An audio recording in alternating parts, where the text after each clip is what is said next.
ఉద్యోగమే లక్ష్యంగా కంప్యూటర్ రంగంలో రాణించాలనుకుంటున్నారా?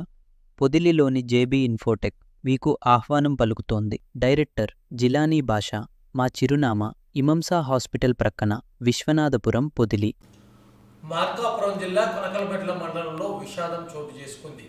నాయుడుపేట గ్రామంలో ఒక మహిళ అనుమాన స్థితిలో మృతి చెందటం స్థానికంగా కలకలం రేపుతుంది.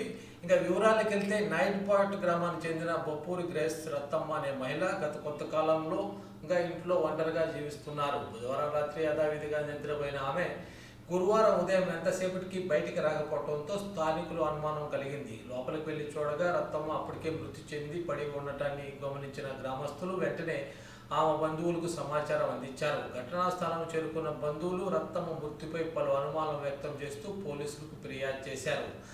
దాంతో రంగంలో దిగిన కొనగలమెట్ల పోలీసులు మృతదేహాన్ని స్వాధీనం చేసుకుని పోస్టుమార్టం నిమిత్తం గురువారం సాయంత్రం పొదిలి ప్రభుత్వ వైద్యశాలకు తరలించారు. శుక్రవారం పొదిలి ప్రభుత్వ వైద్యశాల నందు పోలీసులు మృతదేహానికి పంచనామా నిర్వహించారు. మృతురాలి కుమార్తె నవనీత దేవి ఇచ్చిన ఫిర్యాదు మేరకు పోలీసులు కేసు నమోదు చేశారు. అసలు రత్తమ్మ ఎలా మృతి చెందింది, ఇది సహజ మరణమా లేక మరేదైనా కారణం ఉందా అనే కోణంలో పోలీసులు దర్యాప్తును వేగవంతం చేశారు. మృతదేహానికి పోస్టుమార్టం పూర్తయిన తర్వాత రిపోర్టు ఆధారంగా మరిన్ని వివరాలు వెల్లడే అవకాశం ఉంది.